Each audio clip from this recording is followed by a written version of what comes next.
All right. When the can cracks or the shaker shakes, boys get to talking. All right, Extra Mile episode 4. We got a special one tonight, Beginner's Guide to Ultras. Really excited for this episode. There's been a lot of chatter going on, especially if you've been paying attention to Ryan's journey here on LinkedIn for pretty much most of this year, really, if you've been checking it out.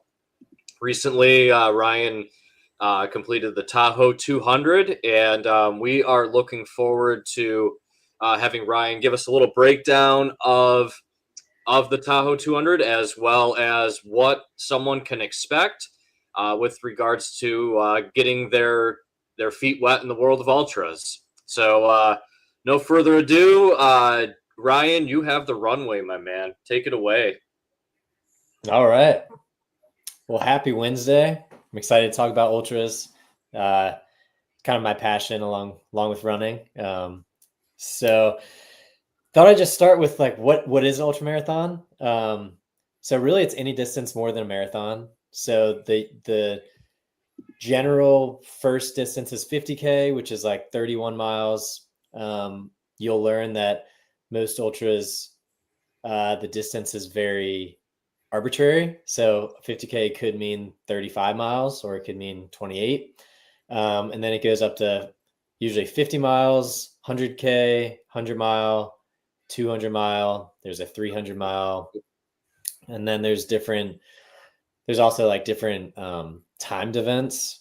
So like 6 hour, 7 hour, all the way up to 24, 48 hours. And basically they're looped courses that you just see how many miles you can run in that set amount of time. So a lot of ultras are in the mountains. They're in really pretty places you wouldn't otherwise go. That's one of the things I like about it. And there's also just such a variety. So like some are super mountainous with a lot of elevation gain, like you're hiking. But then some are super flat. So like a lot of the looped courses are flatter. There's ultras that go around tracks. Like there's 24-hour track races that you literally just run in a circle for 24 hours. I think those people are kind of insane, but it's a good way to run a really far distance if you're able to actually keep running. But I think that's so impressive. So I think the main way that they differ from road races, obviously all that stuff I just talked about, like the different landscapes and sceneries and stuff. But a lot of times your goal is just to finish the race. Like it's a huge accomplishment to run 50 miles. And it's also, you're kind of like in the woods, just hanging out, doing a mix of hiking, like hiking the uphills, running the flats and downhills, stopping at aid stations. So unlike marathon, like road race aid stations, these ones have legit food. So there's like candy laid out. They're grilling quesadillas, making cheeseburgers. They have like Coke, and I don't know. It's just like a completely different vibe. And I think it's a lot more fun. Don't get me wrong. I do love a fast marathon or just marathon in general, but it's just so much different. Like the marathon's very competitive. You're like checking your watch, checking your splits the whole time. It's just a lot different. So yeah, that's kind of a background into what ultras are. I also said I'd plug Ultra Sign Up. So if you want to look for one, go on Ultra Sign Up and you can specify like to your area, to what distance you want, the elevation gain even. That's one of my like most saved tabs or whatever. Like when you click up a tab, that's like number one is Ultra Sign Up. I'm just always on there. Is that US only or Canada too? I think it's around the world. Okay. I'm pretty sure. So yeah, that's a great website. And the CEO of Ultra Sign Up is on LinkedIn. He's really active too. So Awesome. Yeah, that's cool. So I was thinking I could go into like how I got started in ultras. we did kind of go through the entire story 2 episodes ago, so this will be a condensed version. But basically, I started running in college to like shake off my hangovers. That led to, and that was like 1 time a week, 3 miles. That led to post college doing like a 5K every Sunday for the same reason again, sweating out all the alcohol. I was, let's say, inspired by my wife to get into half marathons after she thought I looked a little fat on a boat. And that inspired me to sign up for my first half marathon. I did that. It was awesome. That was 2019, I think. And then in 2020, I signed up for my first marathon, did all this training. I loved it. This was during COVID. So I started listening to all these audiobooks. Basically every audiobook I could find on running, which led me to the book Can't Hurt Me by David Goggins. Shout out David Goggins. He just completed Moab 240 like 5 weeks after Bigfoot 200. And I mean, his knees are so jacked up. I mean, I think he just had a high tibial osteotomy or whatever. And he did really well too. I'm pretty sure he placed top 10 in that race. I think he had breathing issues too, I think. It probably did. That race was insane. They talk about on his on one of his Instagram posts today, where his trainer talks about he was having like breathing spasms in his rib cage and stuff. It's weird. They were concerned. I can relate. I'll get there later with Tahoe. So follow David Goggins and Andy Glaze on Instagram. If you want to learn about ultras, they're great follows. Follow Andy Glaze. He's funny. He just also just did Moab 240. I mean, that race is already insane, but the weather this year was terrible. It just rained almost the entire time. The trails were just streams, and it took him like 4.5 days to finish. So that's an example. That's a very extreme example of an ultra. But I guess my point was Goggins' book Can't Hurt Me introduced me to ultras, and also just the mindset that we all have so much more within us. So that's what kind of inspired me to start looking into ultras. I did the 4x4x48 challenge, which was running 4 miles every 4 hours for 48 hours. So it was like 48 miles in 2 days before I did the marathon. So I did the marathon, and then I jumped to a 50 miler. And basically from there, once you start doing these, if you enjoy it, it's kind of a weird, like, you might be suffering in the moment, but as soon as you cross the finish line, it's just an overwhelming, like, sense of accomplishment. And a couple days later, even if you say, I'm never doing that again, you're going to want to. And so you do like a 50K, 50 mile, and then maybe you try 100 mile, maybe 200. So it's addicting. And when I first started, the goal was the distance. Like, I just wanted to see how far I could go. And that went up to the Tahoe 200. So I know I can run at least 210 miles. Maybe I'll go longer someday. But the more you do, at least for me, like now I want to do these distances faster. So that's kind of where I'm at now.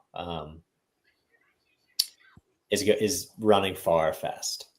I feel like that's when it gets hard. Not that ultras aren't hard, but like just finishing it is an accomplishment. But I feel like almost going back to like you can run 210. So how fast can you run 100 miles? Now you're going back to checking your pace all the time, like you are in a marathon. and trying to hold a pace and keep a pace and reduce time at aid stations, and just adds a whole nother element of stress. You're right. And I mean, and intensity in the training, because it's not just volume accumulation anymore. It's like you have to run with the aid stations and everything, whatever your goal, you might have to hold like a 530 kilometer for 100 kilometers. It's crazy. I know it is crazy. And I would say to anyone like that wants to get into it, don't have that mindset at first. It's a lot more fun when you're just hanging out, eating snacks, like just enjoying yourself and the nature and the challenge. Yeah, and it is a huge accomplishment just to do the distance. So that's what I'd say if you're thinking about it. Should we get into like how to get started from like couch to ultra or something like that? Yeah, like if you were, Absolutely. you use me for example, because I want to do one. I was supposed to do one on the 25th, but I'm going to be at AUKUS instead. So yeah, like I think I might sign up for an ultra night race in May, the Crazy Raccoon or something. But what would you do if you had like 12, 16 weeks? What did couch to ultra? What are you doing? So are we assuming you're at your current fitness? Because you can run like 10 miles or more. Yeah, I would say, let's say someone who's done a half marathon before. Yeah. I mean, I would say the biggest thing is probably slowly increasing your volume. So if you can already run a half marathon, like you're in really good shape. But you don't necessarily need to do that much, put in that many miles for a half. Like you could get away with, I don't know, running 2 or 3 times a week probably. So I would try to do like at least 4, or how long is ultra? Like 50K? Yeah. So I would try to do 4 or 5 runs a week. Most of them easy. And then over the 12 weeks, I would try to slowly increase your overall volume and maybe have like 2 weeks building and then 1 week recovery, essentially, or 1 down week. So are you, let's say it's a 50K. I've heard when you're doing like 100 or 200 mile races, you want that to be like your weekly volume going into it. I think that's a good general rule. But 50K seems that's probably maybe a little low. But like, yeah, I mean, it depends on it depends on your goals. And then 2, it depends on the type of terrain, like the elevation. Because if it's super mountainous or just there's a lot of elevation gain, you may not even want to focus on miles, weekly miles. You may just want to focus on time. Because you might even end up doing a good amount of hiking in your training. So like time on your feet. Yeah. Time on your feet. Just for example, I took this ultra running course that Jason Koop made through, I forget, it's called USCA. Jason Koop is like a world-renowned ultramarathon coach. So if you're doing 100 miles, he suggests that you do a minimum of 9 hours of running per week for 6 weeks, starting at least 9 weeks before the race. And so a 50K would be, I didn't write down what he said about that, but it'd be less. So maybe like 6 hours of training. And then it depends on how fast you're running, like how many miles that will be. But okay. Personally, I train by mileage. I think it's easier for me. I would shoot for like 30 to 40 miles is like a moderate weekly volume. But I think everyone is different. Like some people can get away with 20 miles a week, especially if like your goals for the race are just finish and like you're going to be hiking some, walking some. A lot of ultras have really lenient cutoff times too, which is awesome. Because some people can literally, you can walk the entire thing, and that's perfectly acceptable if that's what you want. Like that's awesome. So I guess there's just like, it really depends on your personal goals. I think practicing with fueling is important during your training. Because if you're going to be out there for whatever it might be, 6 hours or something, you're going to want to be taking in some sort of carbs and electrolytes and water and stuff. So is it, I keep hearing like practicing with fueling. You've said it a couple times. Is that teaching your body how to take in calories, process it while you're running? Because obviously when you're exercising, most of your blood's not in your gut. It's in the working muscles. So you're not digesting very much. Is it kind of teaching your body to digest on the go? Or is it like just practicing like running and not getting a sore stomach, or running and not crapping your pants? Like what's the body learning? I think it's both. I think your gut training.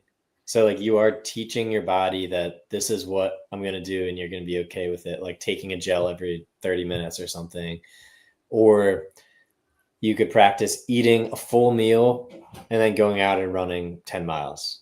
Like that's stuff I do. I practiced that on Canadian Thanksgiving Sunday this week. I had 4 IPAs, some pie, and then PR'd my 10K an hour later. So that was fun. Really? I hadn't tested it in a year, but it was supposed to be a tempo run. It was like a 40-minute tempo run. I ended up hitting my 10K PR time. Wow. Nice. You must have been pretty buzzed after 4 IPAs too. I was, they were like 6.5%, 7%, something like that. Nice. But they were like 3 hours before, and then the pie kind of sobered me up. The nap on the way home while my wife drove, and then had to get the miles in. Nice. That's awesome. That just means I haven't tested my 10K in a while. That's all that means. Right. Oh yeah. Yeah. So I mean, for someone like you that's already used to running some, like I would put in a workout each week, maybe throw in strides at the end of some of your easy runs. And again, most of these runs should be easy because you're just trying to get your body used to running a long amount of time and distance. Is that a injury reduction thing, or like making you acclimatize to being on your feet, pounding the pavement or trail for a long period of time? Or is it like a metabolic energy training to be like, hey, we're going to do this for 3 hours, 5 hours, 10 hours, and you got to be okay? Yeah. I mean, again, I think it's both. Like, it's like here's another way to ask that, I guess. Like when you see people DNF, I would imagine most of the time at big races, these are the most mentally tough. Like at Tahoe 200, you're not there if you haven't finished brutal 100-mile races as well, probably. So I assume when those people DNF, it's a mechanical breakdown of the body for something they didn't, like bad luck, or like a stress fracture or something, or poor fueling or whatever it might be, but I'm sure there's a component to when you run your first, increasing the volume of training for just the mental ability to get comfortable. Like even just for something like going from CrossFit to High Rocks, you're going from usually a 10-minute workout to a hour workout. And that I saw a huge change in. Now, if I do a workout after the year of training, if I do a workout that's 30 minutes, I feel like I didn't even exercise. I need to always do something to fill the hour because I'm so used to that now. And I feel like there's part of that is in the training for an ultra is making that mind shift of being like, no, we work out for 6 hours. We just keep running. Because I feel like that's in your first 50K, people are probably quitting because of mental toughness failure or poor fueling or something, like rookie mistakes. Yeah. No, I think everything you said is accurate. Like part of the training is getting your legs used to running for that long, increasing fatigue resistance, so your ability to keep running at mile 28 and you still have 3 miles left to go. There's definitely a big mental aspect. I mean, if the farthest you've ever run is like maybe you run 20 miles in training, but you haven't run those last 12 miles, like that's a big hurdle, like to get to a 50K. So I think like I was going to talk about the cookie jar. I think this is a perfect example. So I learned about the cookie jar from Goggins' book. And basically it's a jar where you put all of your accomplishments into. So say you're training for your first 50K, you run a half marathon. It's really hard. You struggle, but you finish it. So now you have this accomplishment that you can put in your cookie jar. And next time you're doing something that's really hard, you can pull from that and use it as motivation. Like if I was able to do this half marathon and I bonked at mile 10, but I still finished, I can do 15 miles. And then you do the 15 miler and then you pull from that to the 20. And it's like the same thing. The more that you accomplish, the more that you can pull from and motivate yourself to do the next thing. And so I think that's what part of what training is really, is like just giving yourself confidence that you have the ability to do it. And if you haven't done any of these things, use someone else as your inspiration for now. Like that's what I did with Goggins. He has some crazy stories in there, like running 100 miles around a track on stress fractures in both of his shins.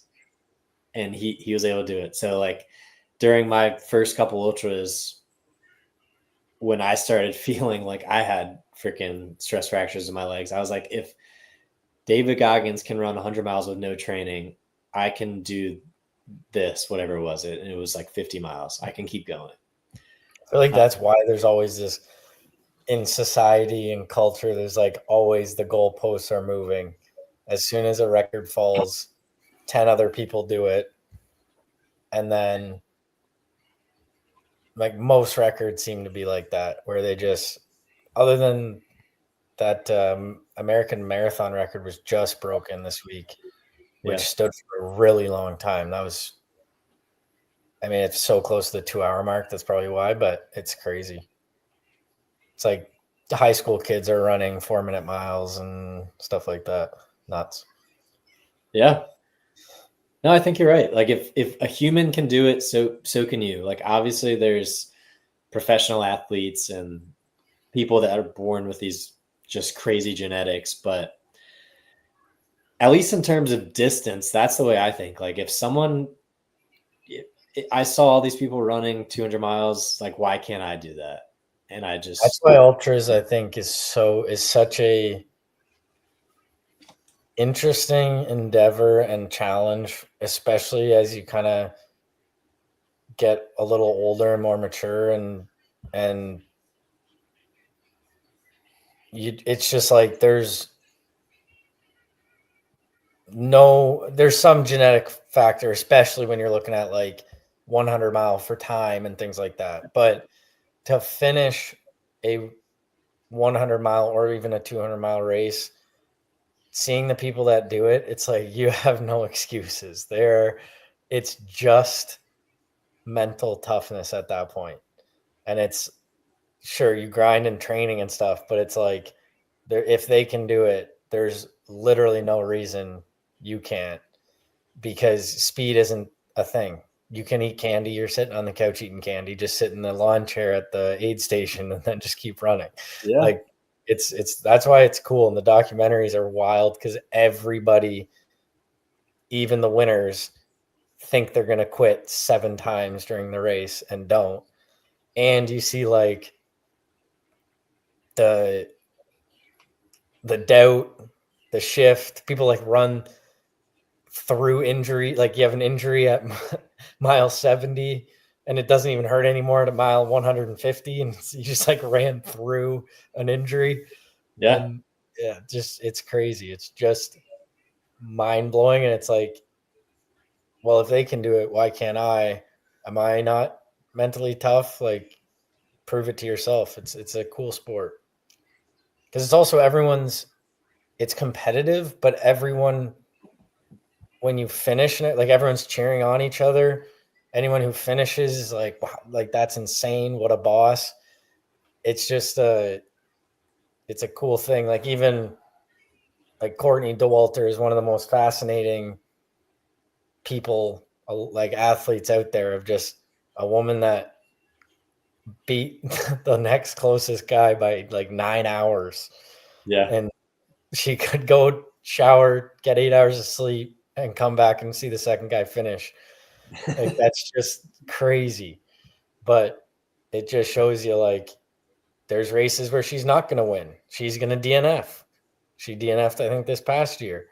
And it just comes down to whose body will hold on. And like, it's just a cool sport that way. It's almost like it takes genetics a bit out of it. It kind of is an even playing field. That's what I think. Yeah. Of like, everyone has a brain, everyone can endure. That's just all it takes. But I'm sure there is a genetic component to being able to endure and all that, but I don't think we've figured that out. Yeah, no, I agree with you. And I mean, any of these big races, there's going to be people that are 70, even like 80 years old, at least attempting, and a lot of them finish. So I look at that, I'm like, if this 75-year-old is about to run 200 miles, like I'm not quitting. Yeah, that's so crazy. It's motivating. It's really, yeah, it's awesome. I hope to be like that when I'm 75, like still doing these ultras. That'd be badass. So I think another key, I think, for anyone is either to keep strength training if you already are, or add it. I've made the mistake of foregoing strength training and just running a lot several times over the past couple of years, and it always leads to an injury. Like whenever I've heard people say like your legs will get strong just by running. And I think it's partially true, but if you do a lot of volume, I think, and you don't do strength training, I think your muscle kind of just starts getting eaten away. At least that's what happens to me.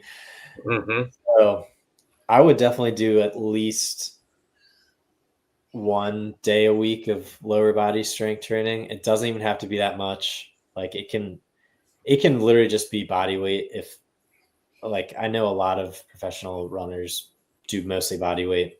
I think squats are great, but I don't think that you have to go super heavy. You just want to be doing something to keep your muscle really, and to keep you injury free. Yeah, basically telling your body, hey, I'm going to be using you, keep it around. Yeah, agreed.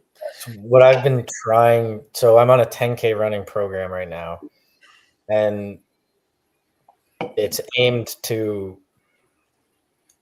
improve the high rocks time. So that's kind of the 10K is kind of the pace you run a high rocks at. So the goal is between like a 38 to 40 minute 10K.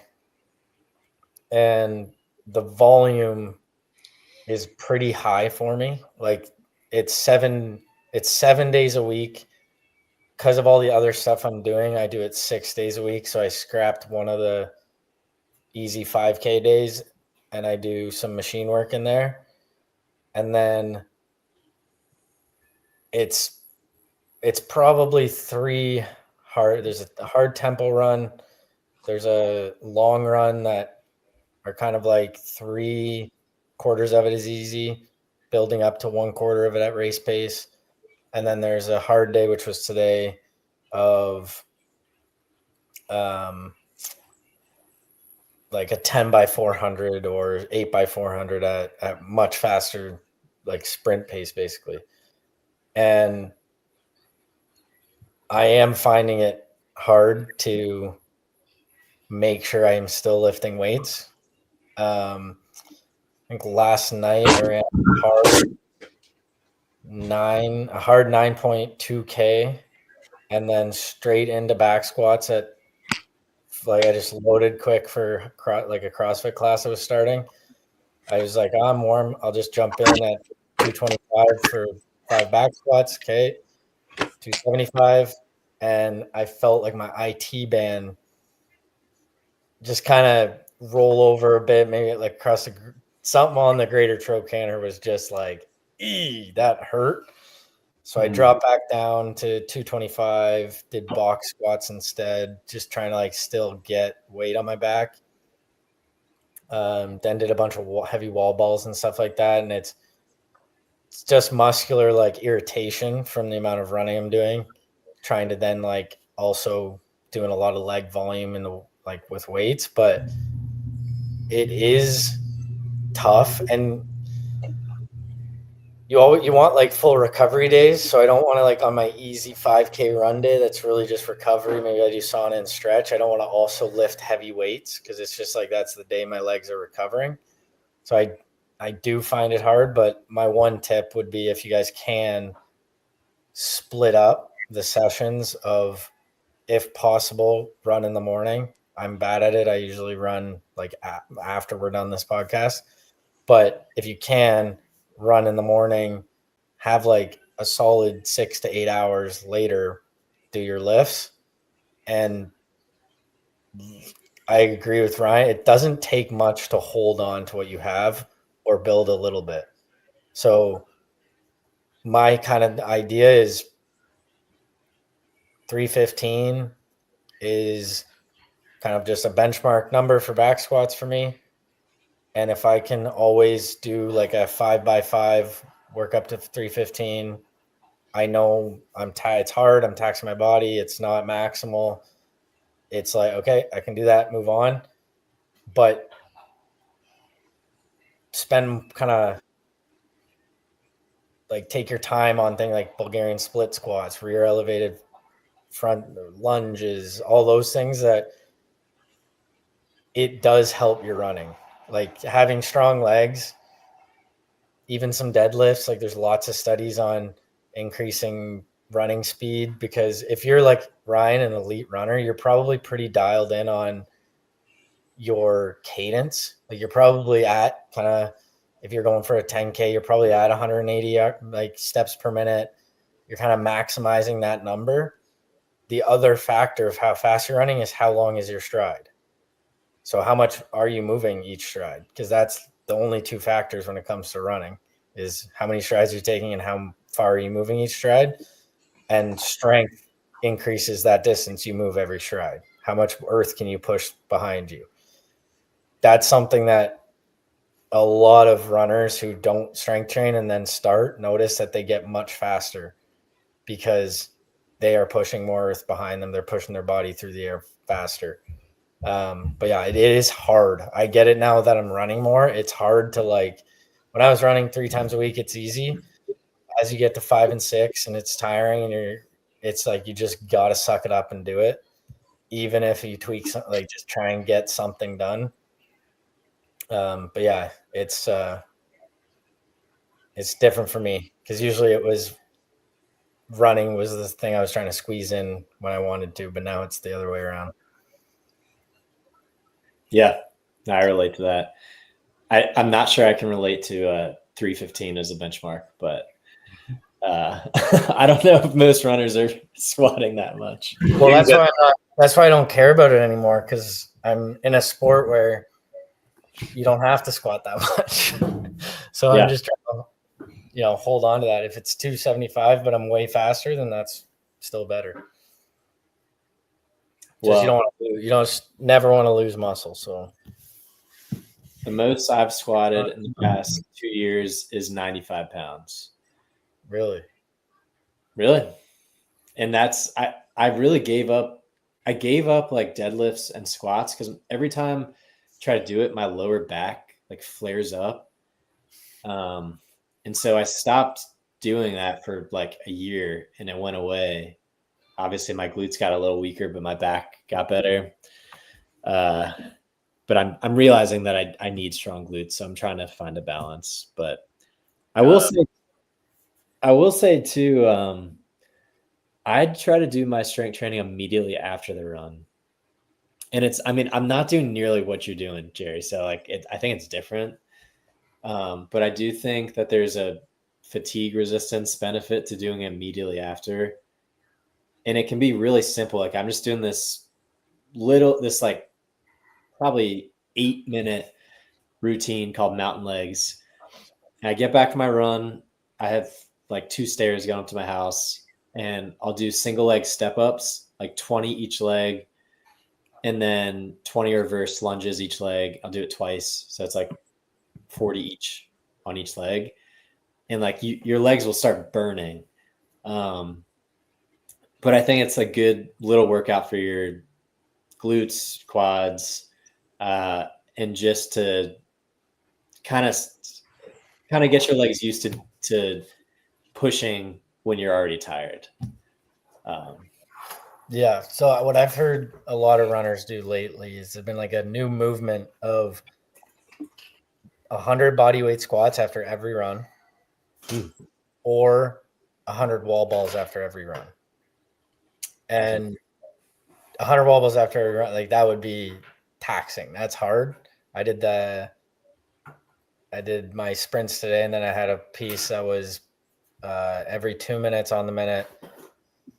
Sorry, my son's coughing in the background.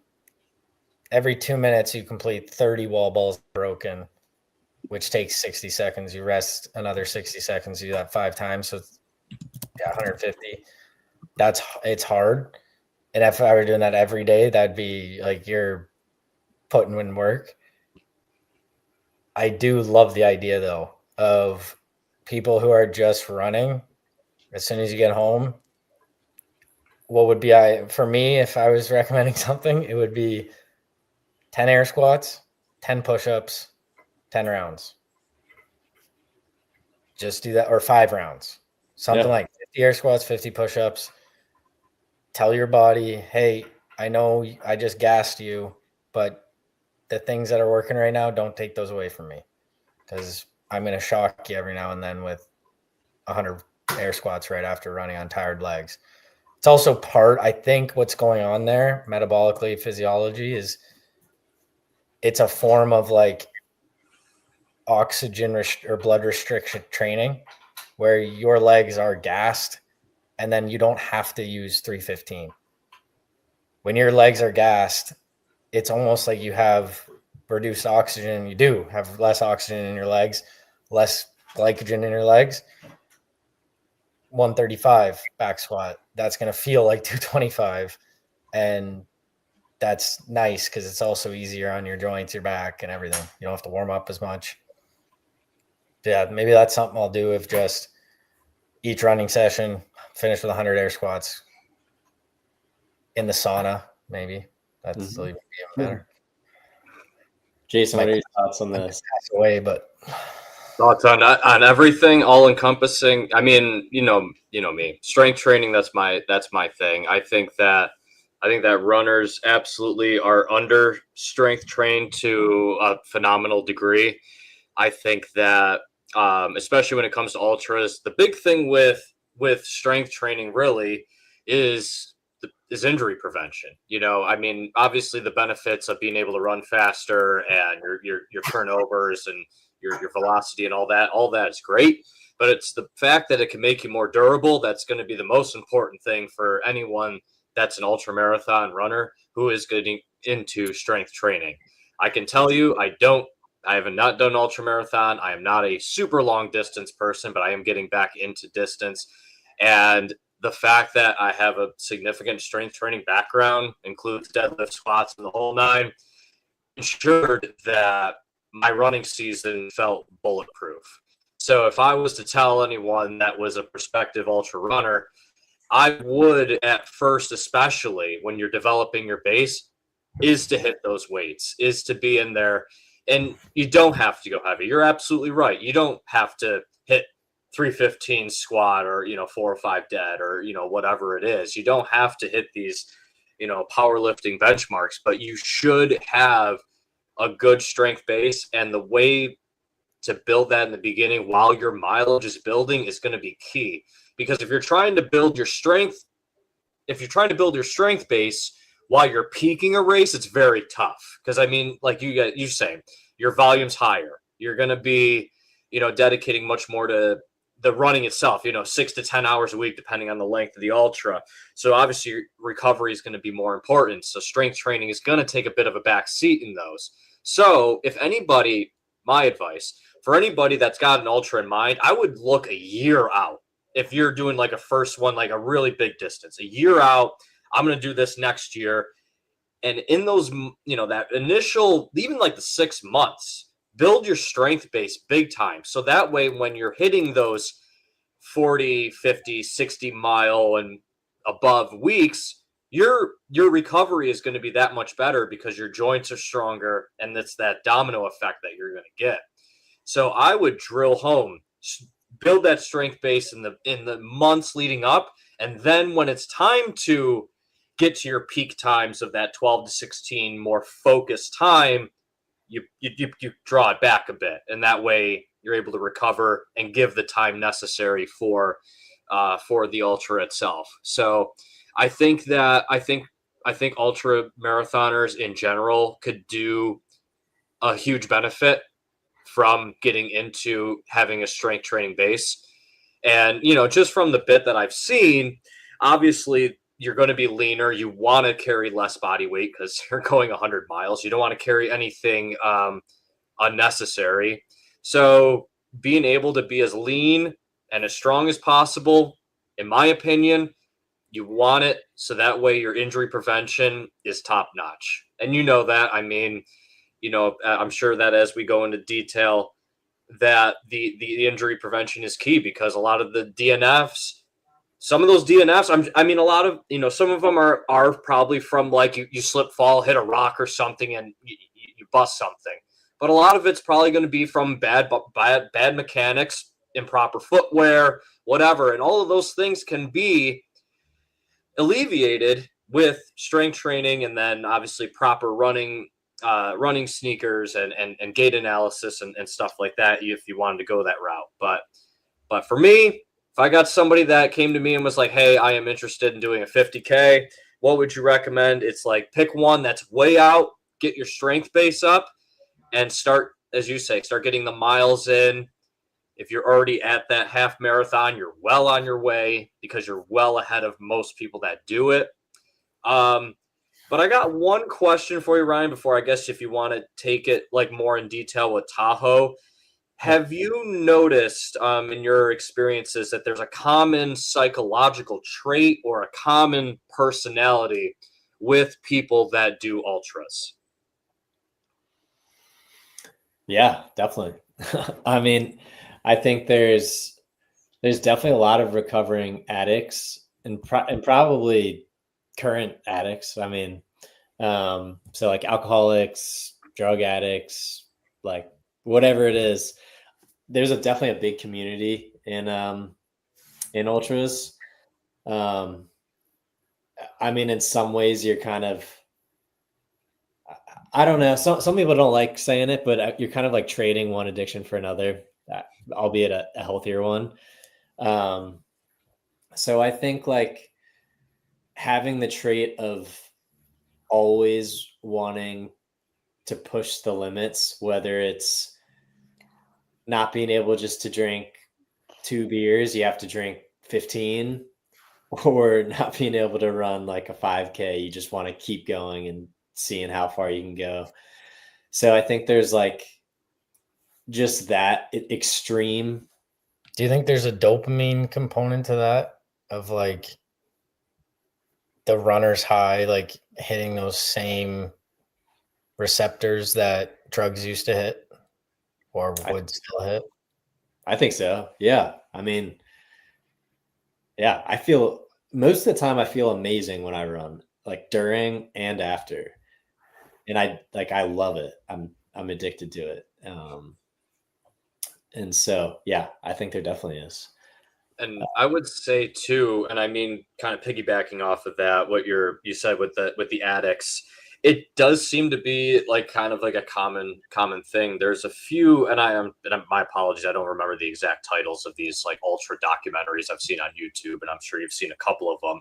But the thing that I've noticed is that part of the recovery, the important part of the recovery was not only the race, but also your support system, your home base. That I'm sure you'll obviously, like you say, detail more on like your race prep, which I find to be always interesting, because usually it's a spouse or a close friend, somebody that's seen them in a shit spot and has seen them be like, no, I'm gonna beat this addiction, and I'm gonna do something. I'm gonna become addicted to something more positive. So I think I've seen it seems to be like the support system is obviously very important for the success of ultramarathoners, and having that purpose of, I'm not going to let this label, be with me forever. Yeah. No, I think you're 100% right. I mean, during the races, especially the longer you go, your crew is really important. The people that meet you at the aid stations, make sure you have everything you need. And then pacers are people that run with you. And yeah, I mean, I think that kind of leads into Tahoe, because my crew and pacers were such a big part of that. Should I jump into that? Go for it. Jump in, man. Dive in. Let's hear it. All right. So Tahoe 200, I did in June. It's a 200-ish mile race around Lake Tahoe. The original course was like all the way around it. Lake Tahoe's out in California, Nevada. And it's, I believe, the largest alpine lake in North America. So it's this huge, beautiful lake. It's like super blue, and there's just mountains all around it. It's really pretty. So I got inspired to do that race watching one of my friends on the live stream of the Cocodona 250, which is a 250-mile race in Arizona. So that was last year. And then I signed up last June for this race, started training. Long story short, I was training. I was in the best shape of my life. And then I got a stress fracture in my sacrum in March. And I had 12 weeks to Tahoe 200.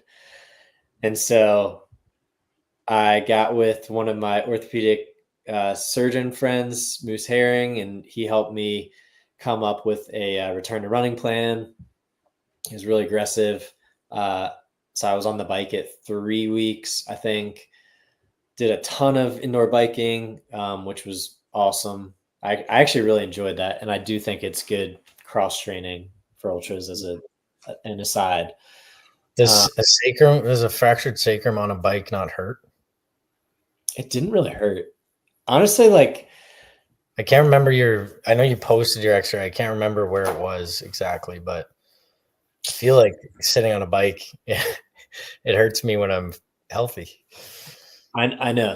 Well, it did hurt me, but not because of that. Yeah, I don't know. The stress fracture really didn't hurt other than like the first week. Honestly, it kind of just felt like a dull ache after the first week, and so it's kind of annoying because you know it's there, but you really can't feel it unless the test to know that you probably have it is you jump on one foot, and as soon as you land, it sends like a sharp pain up your back. That's kind of how the sports chiropractor diagnosed me. Sounds terrible. Terrible. So imagine like getting dressed, you stand on one leg to put your pants on. I couldn't do that for a while. But so my recovery went really well. I think I got to 6 weeks and I started running, walking, like a run walk progression. That's actually, I don't know if I mentioned that, but earlier, if you are literally going from couch to ultra, like you've never run before, I would probably recommend that you do a run walk progression just for injury prevention. So that's what I did coming off of this. So for example, like 6 by 1 minute jog, 5 minute walk or something like that. And then over time you increase the run and decrease the walk. And so I did that for probably 4 weeks. Ended up being able to do some like longer efforts on trails in Charlottesville in the mountains. And I felt good enough. I was really determined to do this. One, I was looking forward to it for so long. Two, I had my crew and everything, like they wanted to go. Three, it's a really expensive race. So I just had a lot of reasons I want to do it, but I also just thought it would be an awesome, like kind of comeback story too. What's crazy, 2 things quick. Number one, when you say like 6 weeks, then you're running, then you walk for 4 weeks. Jason probably too, we were following the recovery journey on LinkedIn with your posts. Yeah. And what's crazy is it didn't seem that long at all, which obviously because there's time between posts, but it seemed like you just kind of pivoted for a month, did a bunch of pull-ups and push-ups, and then we're running again. And so one message for people to remember too is like the time is going to pass anyways. And if that's like a 10-week from injury to getting back and running fully, doing full runs again, or just going from couch to your first half marathon or 10K, the time passes anyways. You might as well do a 10-week program. It seems like a lot, but you're going to live 10 weeks anyways. And then the other thing is what's more impressive about finishing the race like that is not that you started it or did it with it's just like that's an off ramp you could have taken at any time because everyone knew you had the injury, but like no one would have faulted you for stopping, knowing what you just went. Like you probably was realistically, your doctor would not have recommended you do that, a 200-mile race, let alone on a fresh fracture healing. But it's funny that's like the whole time you were doing it, I'm like, good for him. I mean, if he drops out, this is why. And still to finish it is just wild. Oh yeah. And just before my son draws a permanent marker on my whiteboard. No. No, I definitely think you're right. I mean, in talking to other people, even like Moose or my friend Trisha, like they've had stress fractures, and you can you can be down in the dumps with an injury. I mean, I think anyone deals with this. Like if you have athletes have an ACL tear or something, they can't run for 6 months or whatever it is. So I think it's important to find a different avenue to put all your energy because you're used to doing all this exercise. And if you just give up and lay around while it heals, like you're just going to be depressed. And so luckily, like I was in this group, we were doing all these push-ups and pull-ups, like just a ridiculous amount. And that's where I put my energy is especially for the first 3 weeks when I couldn't even bike. I just did thousands of push-ups and pull-ups every day. You must have had some sore lats from doing all the pull-ups, man. Dude, it was the most sore. It just never went away. It was a month of just soreness. Just perpetual soreness. I love it. Yeah. So, yeah, talking about the race. So my watch came out to 210 miles, 36,000 feet of elevation gain. So, and it starts at 6,500 feet of altitude, gets up to 9,500. Yeah, it's a nice climb. Yeah, there were like 250 to 300 people that signed up, I think. And like, if you look at ultra sign up, I always go and look at all the entrants. And it shows next to each entrant like the amount of ultras they've done and like their ranking based on where they've placed in past ones.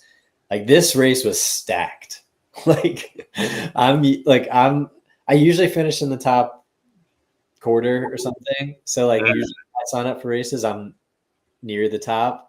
I was like in the middle or like closer to the bottom. Like, these people were just animals. They've done way more than me, most of them. So what else? So like, the aid stations are 10 to 20 miles apart. So you have to carry like a big pack, a big vest. So I had like 2 soft flags up front, one big leader in the back with a hose that comes down. Or not 1 liter. It was like 2.5 liters. And then you carry all this food, gels. So my pack was really heavy. I forget exactly how much, but it was like 12 pounds or something. And you have to carry all this emergency stuff because weather can change really fast in the mountains. And since you're going overnight, like, you have to have gloves, an emergency bivy, which is like this little lightweight sack that you can curl up into, which actually I did at one point, and all this other stuff. So it just adds a lot to the race, like carrying all this weight, this distance. How much training do you do for that? A lot. Like, once I could start running and hiking, all of the runs for the most part, I was wearing that with like as much stuff as I could put in it. Because if you don't, it's going to feel really heavy on race day, and you don't want that. Do you overpack? Do you like make sure you're like 15 pounds for training if you're 12 pounds on race day to like? I think it'd be smart. I don't think I was that specific, honestly. I just tried to load it up with a lot of stuff, like everything I was going to have, but I think that's a good tactic. And so nutrition and hydration is really important for this. You can't just be taking gels for 3 days straight or 4 days straight. So like, it's important to get in real food. So at the aid stations, I was eating cheeseburgers, burritos, pasta with meatballs, like pizza, quesadillas. Those are my favorites. I had a lot of cheeseburgers. That was like the thing I ate the most. How many in like the 3 days? Probably like 8 or something. I don't know. How many hours was it for you?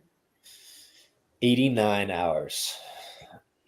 So I started Friday at 9 a.m. and I finished Tuesday morning at 2 a.m. Oh my God. That's a hell of a time right there, man. That's like leaving for the airport to get to Content Crib, spending the weekend at Content Crib, coming home, having a Sunday, doing 2 days of work. That's insane. Yeah, it's a long time. The crazy thing Oh. about it though is like since you're just always running for the most part, it just felt like one big event, like one big day. The days get blurred really easily, and Yeah. it's just kind of a crazy feeling, like not really knowing what day it was. Is there any chance you can listen to music? Yeah, I mean you can. I didn't really, honestly.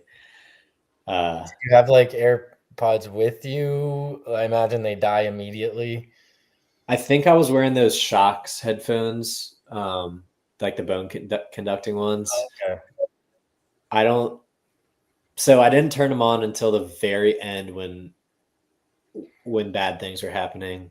One of which, or one reason I wasn't listening to music is I like to just kind of soak in the nature, and like if I'm running next to people, I want it to be easier to talk to each other. But like the first 100K was a out and back, and that was before we could have pacers, so you had to do that by yourself essentially. Mhm. I would say the first like 20 miles I was with groups of people off and on, but then the last like 45 of that, and this was like through the night, I was completely alone. And I was pretty nervous about mountain lions, honestly. That was the one thing I was scared about. Because they're out there, and Mhm.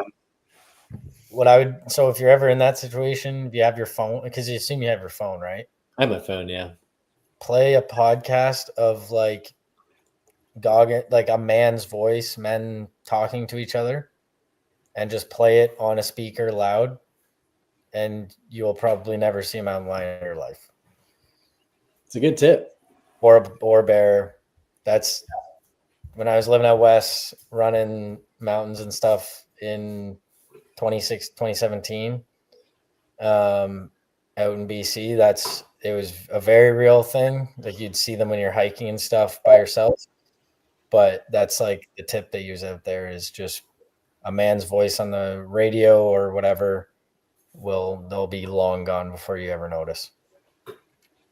That's good to know. Yeah, right before the race, we went on this like clear kayak tour, and our guide told us like 2 years ago there were two brothers hiking, and one got attacked. The other brother went and pulled off the mountain lion, and then the mountain lion ate that brother. And so that was like that was fresh in my mind. I think I've heard about that one. Yeah. Yeah, it's terrible. Yeah. But I didn't see any mountain lions. And basically, I got back to the start finish, which was so it was out and back, and then you can see your crew for the first time, mile 65. So I had planned to sleep when I got back. So I got back at like 5 a.m. Tried to eat some food, laid down in. So we rented this like massive SUV, and that was our crew vehicle. And I bought an air mattress out there, put it in the back of the car. So I laid down, tried to sleep for probably like 30 minutes, and it wasn't going to happen. Like I had all this energy from seeing my crew, like seeing people for the first time in a long time, and I just really wanted to get going. So got up and went out with my first pacer, my friend Kyle, and then my wife Erin was there, my friend Trisha, and my friend Forrest. So I had four people there, which was amazing. But I had like all this energy going back out, and then kind of hit a wall probably like 2 hours later. And that was when I took my first trail nap. And my friend Kyle was the one who did the 250-mile race. So he had this experience, and he kind of like walked me through it because I just had never slept on the side of a trail before. And so basically it really should be at the point where like you feel like you can't really walk any further without falling asleep, or like you're just so drained that you have to sleep. And so I took off my pack, literally went like 5 feet off the trail, tried to find like a flat spot, and used my pack as a pillow. and like played I played Rain inside my earphones, just like the Rain app. Did you say sorry you only should try and nap at that point? I think so. And is that because like it's hard to fall asleep in that environment, but you're going to at that point? Like Yeah. if that is the case, then at least you're not wasting time trying to fall asleep. Like you're gonna fall asleep for 2 minutes and feel good. Like that's the idea. It's really hard, especially when you've never done it before, to like know when you're at that point. And also I did notice, like, I don't even think I fell asleep that first time, but just laying down for 10 seconds or 10 minutes with my eyes closed, I felt rejuvenated when I got up. I don't even know if I fell asleep, but I did that throughout the race, like probably 10 times. I maybe fell asleep like 3 times. what was the longest stretch of sleep? Well, on the side of the trail, 10 minutes, but I was able to sleep. I slept once in the back of a car at maybe mile 110 for, I don't know, an hour, I think. And then another time around mile 155. Some of the aid stations had sleep stations, so like they had these tents set up with cots in them. I slept in there for probably an hour and a half, but it was miserable. It was so cold. So we're in the mountains. It gets really cold at night, and I woke up even with like all these blankets and stuff on me, and I was shivering so bad, and it was terrible. But Yeah, I'd imagine you're like thermal regulation, everything, hydrate, that's kind of all out of whack at 155 miles in. yeah, So even yeah. if it's not that cold, I'm sure regulating your temperature is brutal. Mm-hmm. Yeah. And actually at that point, that was when, so one part of this race was Tahoe Long. That made it so much harder. So Tahoe Long is basically when like the trails out there are super powdery. So you take a step and all the dirt flies into the air. You start breathing this in mixed with whatever pollen they have out there, which apparently is really bad. And it like starts filling your lungs up with all this dirt. So you get this nasty cough, and you're just coughing up all this like basically dirt and mucus and phlegm. It starts getting bloody, and then it starts restricting your breathing. So at this point, I got out of the cot, walked over to around this fire. There were all these people sitting around the fire, and like everyone's like laying around, like coughing. It sounded like what I would imagine like a war camp was like back in the day. Just people like laying down, like people tending to their feet, like popping blisters and stuff. Gangrene, trench warfare. Yeah, trench foot, yeah. Yeah. And that was actually the first time I had my feet treated. So I had dealt with just terrible blisters this entire race up to this point. And I didn't know whether to pop them and tape them or just leave them. And I was worried about getting in, like the blisters getting infected if I popped them earlier. At this point, I didn't give a shit. Like I just wanted the pain to go away. And there were medics there. One guy dressed up in a narwhal costume. If you see that picture on LinkedIn, but he tended to my feet. He popped all the blisters with sterile needle and taped them. And I went back out, and it made such a big difference. He's like, you have been suffering for way too long. Like you should have done this like 100 miles ago, and your race would have been a lot less painful. And so that was a good lesson. Like take care of your feet early. And it's okay to pop them and tape them. So is that like you've done how many ultras? Like 40? I've done, I think, 24. So is that like you're still learning lessons when you do it? Is that because you that was your first 200 mile? Like, is there just different things you're learning that for the 100 miles, if you had blisters, you were just going to suck it up, it'd be over in a few hours? Whereas a 200 mile, like, is there just new lessons every time you push those boundaries? Or is there, like, it seems wild to me that you went to a 200-mile race and then weren't sure if you should pop blisters or not. Like, I would have like the Google before I got there. Yeah. But Yeah. No, you're right. No, I think I'm learning stuff every time. I mean, the farther you go, the more problems you're going to run into. I was changing my shoes. Like, I brought 4 pairs of shoes and a lot of pairs of socks. So, like, I think the first time I changed shoes and socks was mile 65. And then, like, basically every aid station or so, I was changing shoes and socks. My wife was cleaning my feet, but I just didn't do anything about the blisters. I just kind of let them be. There's definitely something to the shoes that you wear, though, too. Like, I've always worn these Hoka Speed Goats, and they've been great, but after every race I wear them, I get blisters in the same spots.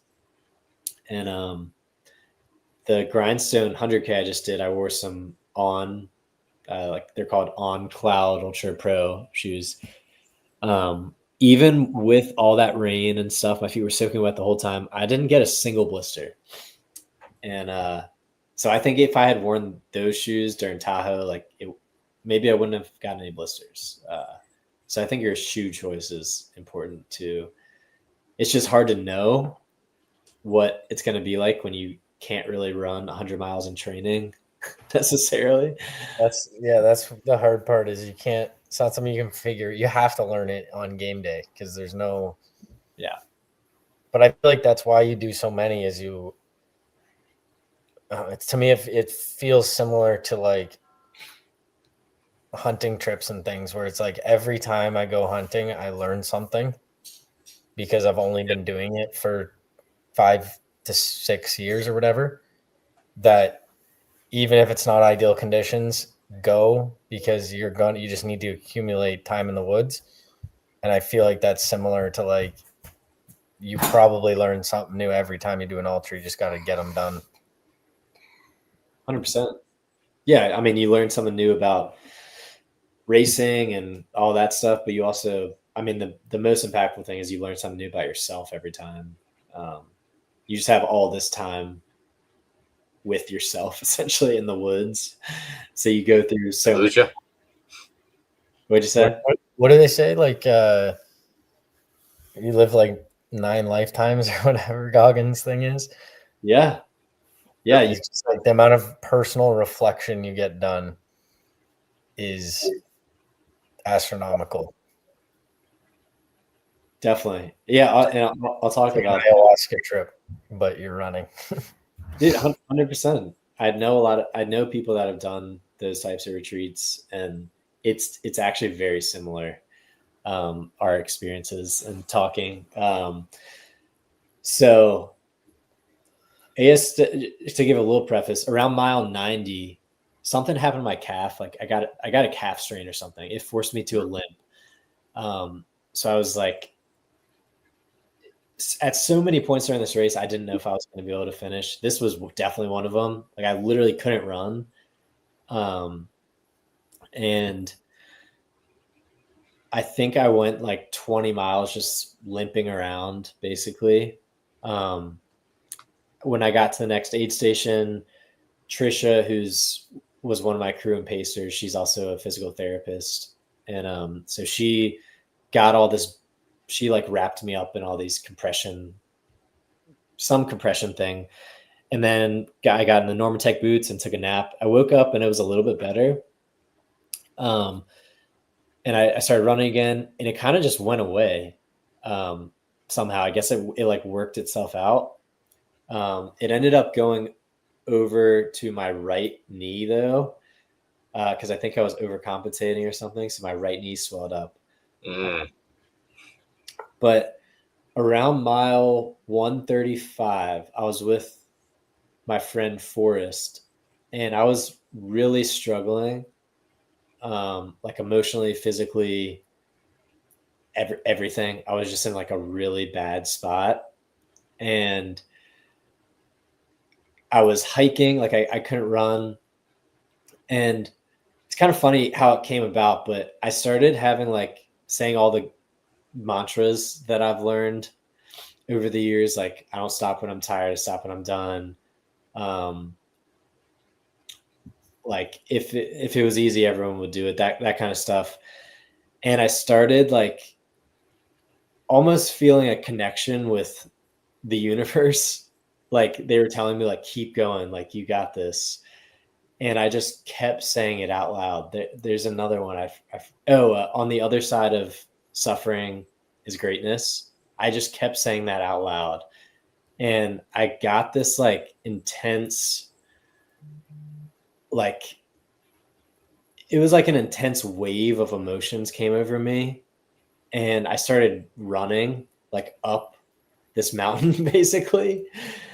And I started feeling like all these crazy feelings, like crazy gratitude about everyone that was with me out there, that had given up all their time, just like for my family, for my friends, for like basically everything I'm grateful for like a job that I love.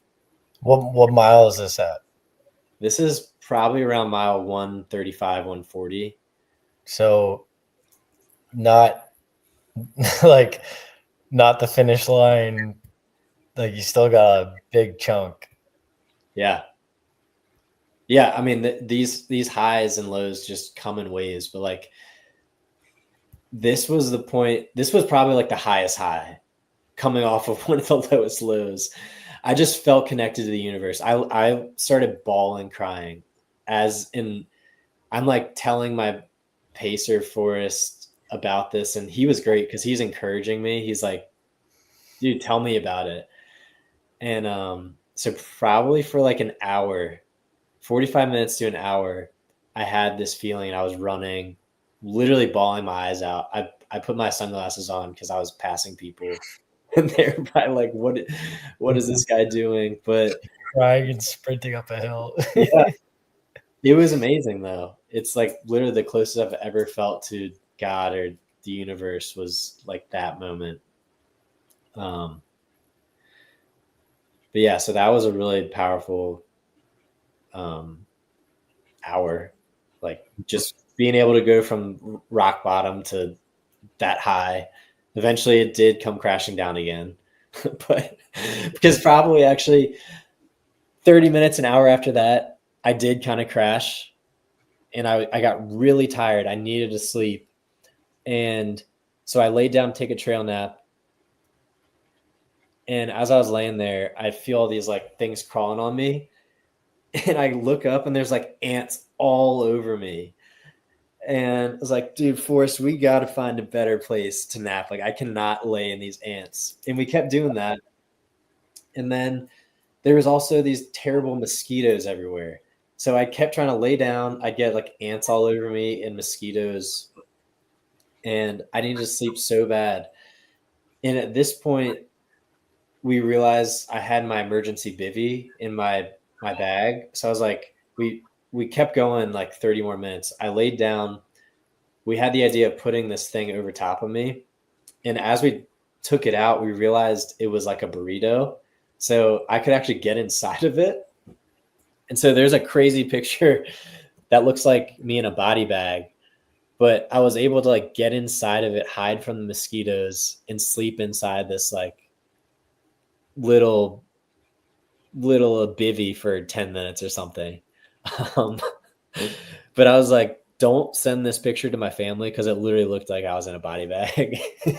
And with no context, like they're going to think I died. Mike would have loved it. Come on.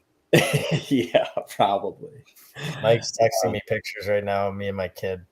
Screenshots. That's interesting. So it's a couple things. Like, it'd be amazing if you could figure out a way to channel that. I feel like it's not an experience or a mind, like a state of mind that can be necessarily channeled, because it is, if it doesn't come, in the form of like feeling connected to the universe and everything and not inspiring, then it's not going to be as meaningful if you like tried to summon it and then you just pretended that you were connected to the universe. It's not the same thing. Yeah. But I feel like there's ways that athletes can, it's kind of like a flow state of like, maybe it's those mantras, maybe it's certain songs or beats. It's an interesting thing. But the other thing I was thinking of was,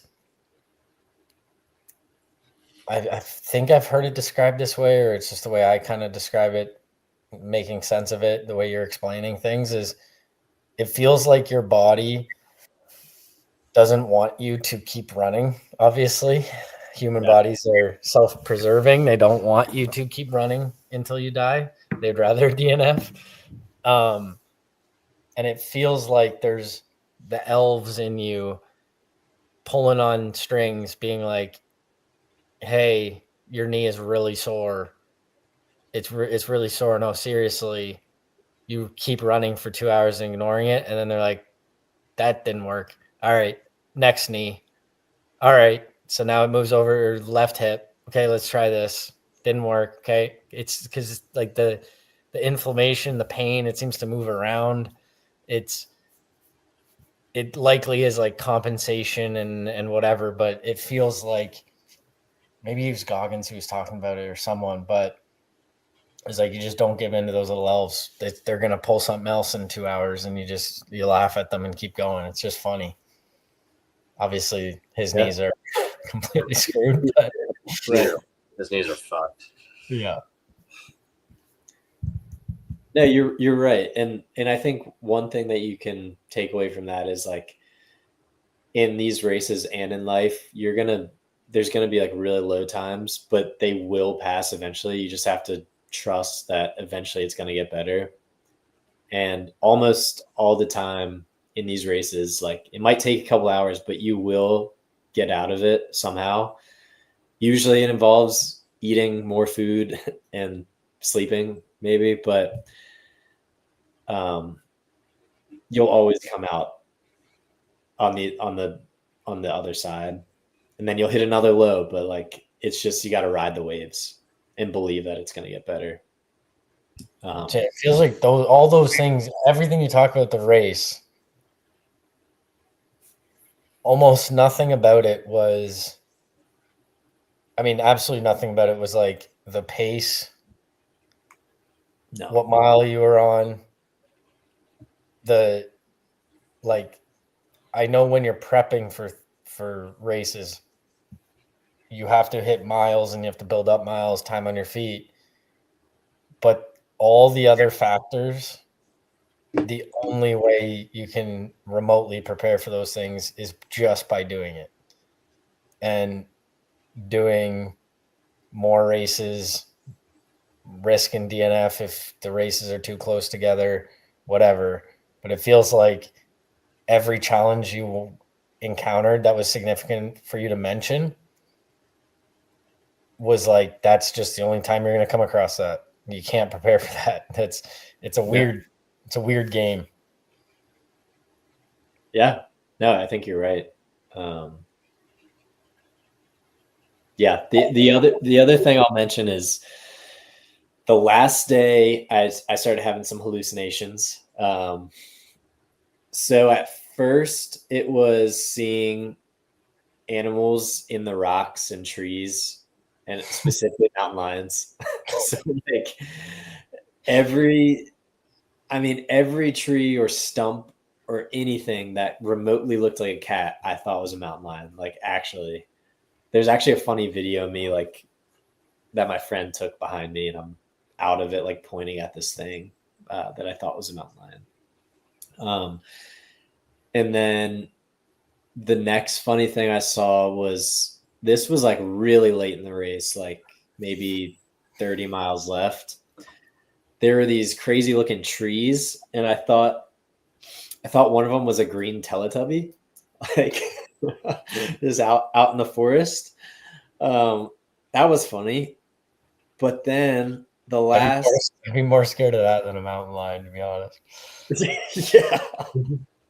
No, it got scarier. So like the last 20 miles The sun was setting. I had taken a bunch of caffeine during the day. Like my friend gave me these caffeine pills, which I didn't practice with. I think there was like 200 milligrams in each or something, or maybe more. But I taken 2 earlier in the day. It was fine. But so we get to the last aid station, and then there's 20 miles left. And I'm hiking uphill, and I can like barely breathe at this point from the Tahoe lung. I was really tired. Because the sun was setting, everything just looked really weird, like the sun coming through the trees and everything. And I decided that it was a good idea to take another caffeine pill to get me home.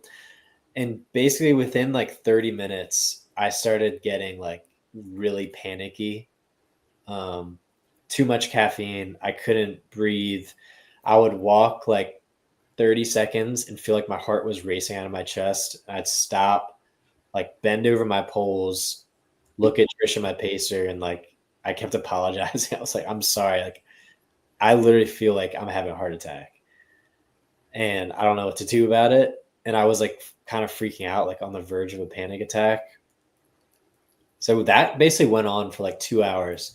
I laid down, tried to sleep. I couldn't, obviously, because I had all this caffeine in me.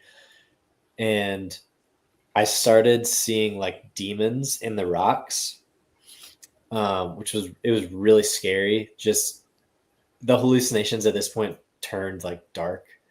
It was from mountain lions and Teletubbies. yeah. I mean, it was just, I think based off where my mental state was, like I was scared at this point. Like I didn't know what to do. So I turned on that white noise again, the rain sound. Let Trisha go in front of me. And I was basically like, and it was dark at this point. So like, if I looked in the woods and saw a rock, like I was going to see a demon face. So I was like, you go ahead, like right in front of me. I'm just going to stare at your feet until this goes away, basically. So for like 3 hours, we hiked / ran a little bit. Is this nighttime with headlamp? Yeah. Yeah. So at least you can kind of tunnel vision on feet right in front of you. That's exactly all you can see anyways. That's all I could do. 3 or 4 hours after I'd taken that last caffeine pill, it passed, and I like finally started to feel like myself again a little bit. Like that panicky state kind of went away, but I still couldn't breathe. And I started having all these sharp pains in my chest on the left side. And it was like every time I walked uphill or every time I started to run, it was like a searing sharp pain. And so I was like, I don't know if I'm having a heart attack or not. I kept looking at my heart rate. It wasn't elevated. I wasn't having pain like in my shoulder. How far from the station at this point? I'm like 8 or so miles from the finish line. Oh, shit. But 8 miles is a long way when you're in the mountains, like basically hiking. And it's the middle of the night. So really, there's nothing that I could do other than just keep moving. Like no one's coming to save me. I basically have to get to the finish line in order to, like, even if I was having a heart attack, there's really nothing that can be done. And so we just kept moving. And yeah, that last 2 hours was just miserable. I was in such a bad headspace because, to make it worse, the last 3 miles, I didn't know this at the time, it's basically just all uphill. And so it's dark, you're with a headlamp, so you're like climbing up. You come around a turn and we're like, all right, this has got to be the last hill. And then you look up with your headlamp straight up and it's just straight up. And that kept happening for like 2 hours, basically. Eventually we get to a point. So my wife was at the finish line and she had been waiting there for like 5 hours because I was going a lot slower than anticipated. And it was 1 in the morning at this point, 2 in the morning. She actually ended up volunteering, which I think she had a lot of fun with that. But so she texted Trisha and was like, look, or keep your ears out for cowbells. That's how you know you're close. Like, because the volunteers and people at the finish could see our headlamps coming. So they're going to start doing the cowbells when you're close. And so we heard that. I was like, all right, we got to try to run this in. So we're literally like a quarter mile from the finish line. And I look to my right, probably like 50 yards down the mountain. And I see 2 eyes. And there's a bobcat sitting right there, just staring at us. And I'm like, we have gone too far to be like attacked by an animal like this close to the finish line. And Trisha's like, yeah, I'm gonna beat that thing with my poles if it comes towards us. So we kind of just kept a steady pace. I kept looking back at it, but it literally just sat there and watched us. Didn't move at all. Thank God. They're a cool animal. Yeah. I think if it was a mountain lion, we may be dead, but I don't think the bobcats are as aggressive, I guess. When you're saying you kept seeing mountain lions, I was like, I was thinking like if you saw a bobcat, you would have crapped your pants at that point. Yeah. Because it would have, if a rock looked like a cat probably really looked like a cat. Yeah. No, it was really they're big too. Like a big bobcat can be very similar in size to a small mountain lion. Really? Yeah, like and a big adult compared to like a young juvenile mountain lion. Because mountain lions can be like 40, 50 pounds. Okay. That's actually what I was gonna say. This thing looked like 30 pounds or something. I don't know. They're tall. They're probably as big as my dog, to be honest. Like they're pretty solid. Yeah, so I crossed the finish line, and one of the first things I said was like, "There's a mountain or a bobcat like right there," and they're like, "Are you sure? Like you look pretty tired." Like they all thought I was hallucinating. Like even right. Oh, I'm serious. And there's demons everywhere. Yeah, right. Yes, I mean, so that's obviously there's a lot more that happened. That's kind of the highlights. My crew is amazing. Like I would not have been able to finish without them. Like having someone run with me for the last 150 miles was huge. What's like 3 things you'll do next time if you do another 200? What are the 3 things you'd be like, I definitely need this. I need to do this. I need to bring that, pack this. Well, an obvious thing is I'm gonna wear different shoes. Like I'll wear these shoes that I like, the On Cloud, because I don't get blisters. That would be huge. That was so painful running on those. Is it 4 pairs of the exact same size, or your feet are gonna swell? Do you like go up a size later on? Yeah. So I did bring a half size bigger to Tahoe. I needed like 2. 2 sizes bigger. So yeah, my feet swelled to probably 2 sizes bigger. Like I'm actually wearing them right now. I got these like slides for after because my feet wouldn't fit into any of my shoes, and these are 2 sizes bigger. And they were tight after the race. Jeez. So yeah, I don't know if maybe I could have done a better job of, I don't know, compression or something, but at a certain point, there's not much you can do. So definitely different shoes. I mean, hopefully I would be able to train more going into a 2-mile race. Like I would like to do 3 or 4 months of intentional training versus like 6 weeks. I think that would help a fair amount.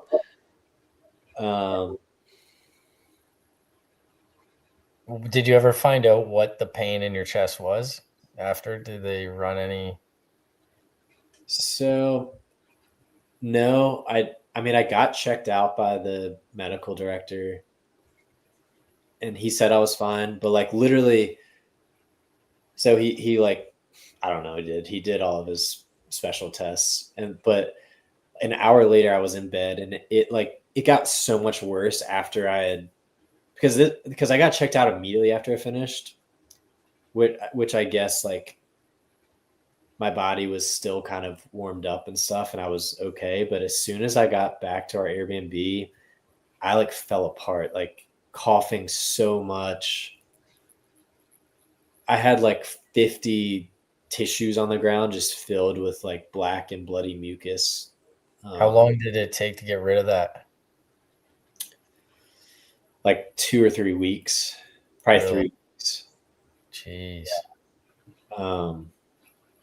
Yeah, it was really bad. Like to the point, probably like half of the field, maybe it was 100 people. So like a third of the field dropped out. And I think most of them was because of this problem. They couldn't breathe. Some people went to the ER and got diagnosed with pneumonia. They went to the ICU. Like if I had gone to the ER, I probably had pneumonia. I mean, guessing it would have maybe shown up as like cloudy on X-ray and stuff. Maybe Yeah. like just I think so. Yeah. Trying to think of what else I would change. I mean, like a big thing in the race is nutrition, and I think I did a really good job like gut training. Because I was able to eat all these meals. I never once threw up. I never really had any like stomach issues. And for the most part, I felt pretty well fueled the entire race. I think I could get better at sleeping, but what's your goal now? So you said like you want to see how fast you can do them. What's that look like for the next 12 to 24 months? Well, I'm signed up for a 50K in December. I want to try to do sub 4 hours. It's really ambitious, but it's like a 7:37 pace. And then I'm doing a Black Canyon 100K in February. That's outside of Phoenix, Arizona. At this point, I don't have a goal. I just want to do really well. It's a really competitive race. So there's 1,200 people signed up. And it's like the best ultra runners from around the world. What's good time. the 50K? Is that like a road or trail? It's flat trail in Virginia Beach. Yeah, it's like basically 2 15 to 16 mile loops. I've done it twice before, and it's really fun. 8 stations are 4 miles apart, so like you can definitely go fast. I think the winner usually gets around 3 hours and 40 minutes or so, which is insane. It's like a 7-minute pace, basically. And that dude is doing it again. He does it every year, so like he's gonna win probably. Yeah. Yeah. And then what's this? I was hoping your race next week was on Wednesday, because I was about to message you like I'll sign up for this and then go to AUKUS on Thursday, but it's when I already have dinner plans and stuff at AUKUS Thursday night. So it's like you run a mile, your teammate runs a mile, top 50% stay in. Then you do that again. Then you do that again. Exactly. Yeah. 3 rounds is. What's the time between last person finishing and then you start again? That's a great question. I don't know, actually. I don't think it says on the website. It didn't say anywhere like you posted. I was just like, it's a big factor. Like, is it? That is a big factor. I'm not sure. I was kind of picturing like 15, 20 minutes between each, but I don't know, actually. That'll be interesting to find out. So then what's your game plan for that? I would imagine like what I was thinking in my head was faster runner goes second to be able to change their pace based on the field to make sure they're beating 50% of the the field.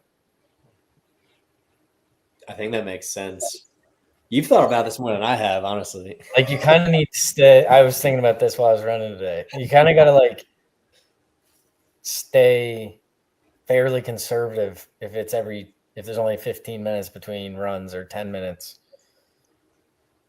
Because I feel like I don't know what the field's like, but these are going to be quick miles. Yeah, definitely. That's like, I feel like you can probably treat the first one like a warm up a bit, but I feel like that second round is going to be intense. Yeah, it's gonna be really intense. The reason I was intrigued by it is like it's just the most opposite race for that I've ever seen you do. I know. It's fun doing like different. Yeah, it's completely different, but I like switching it up. I'm definitely gonna take bicarb before, so hopefully that'll do something. I'm gonna wear these new super shoes I got, which are so fast. Like, it's insane. You really feel like a different runner. Like, it's crazy. I can't imagine. I feel like I train in Saucony, Cloud, whatever, or Nimbus, something like that. I love them, but I race in Endorphin 4 Pros or Pro 4s, whatever. And just like the carbon plate and how light they are, you feel like you're superhuman and you feel like you're just floating with like a tempo effort. You're just flying. Yeah. And I only wear them on I maybe wear them once before a race to get used to them, and then I wear them on the race. But I imagine those are even more crazy.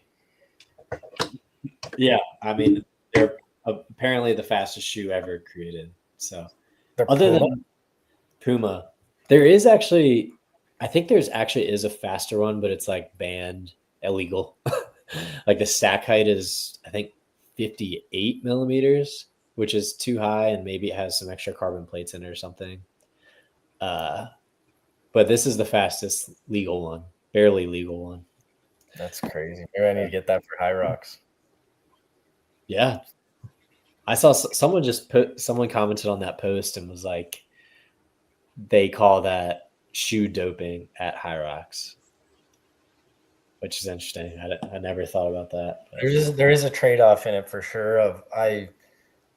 You got to kind of weigh what you're good at and what you're not. Like doing weighted lunges with 70 pounds for 200 feet or whatever, and wall balls, sled push, sled pull, burpees.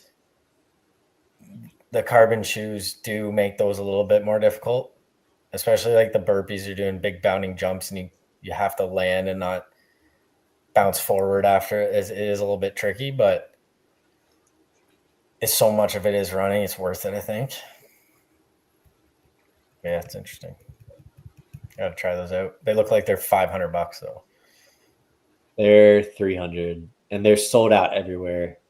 I got them on some random website in a women's size. So that's funny. They're definitely hard to find. 500 Canadian, probably. Yeah. You said those were like 6 ounces, right?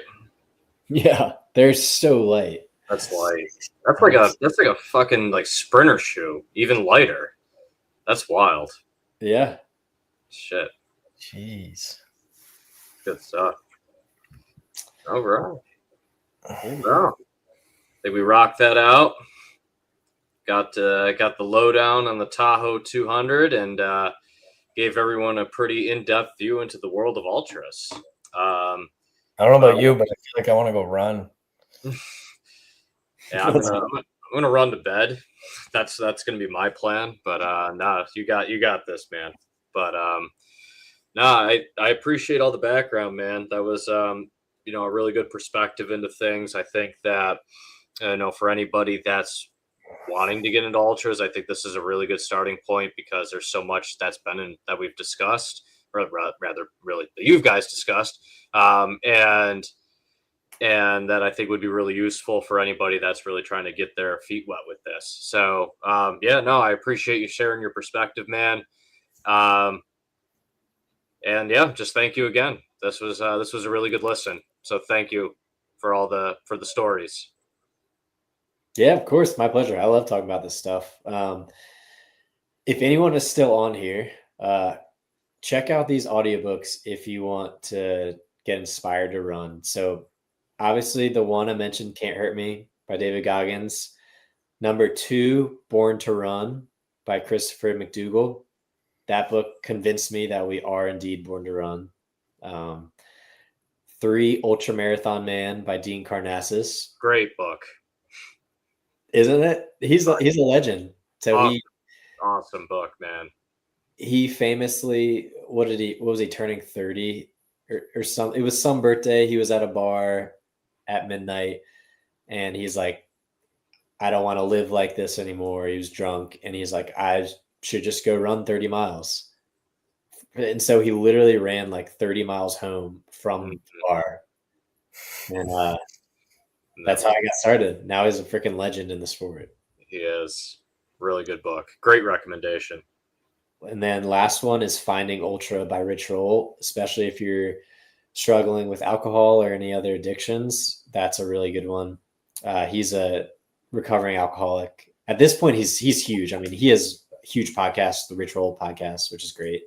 But that's like his origin story about how he got into ultramarathons and how it saved his life. So that's a really good one too. One of my favorite podcast episodes of all time was Huberman on Rich Roll's podcast originally. It's one of the best, most informative podcasts ever. It's kind of launched Huberman, honestly, too. Really? Got to go back and listen to that. It's unreal. Gets into his like childhood life story, everything, and just reward systems with dopamine. Oh, it's just so awesome. Sweet. I gotta check that out. Hell yeah. Well, thank you guys for listening and asking questions for this whole time.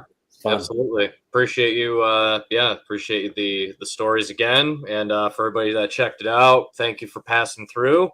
And we are going to be rocking out another episode here in the next couple of weeks. We'll be locking that down. Looking forward to doing more discussion on the wonderful world of fitness. Ultras tonight, great discussion, and looking forward to the next one, guys. Awesome. Thanks, guys. All right. Peace. Take it easy, guys.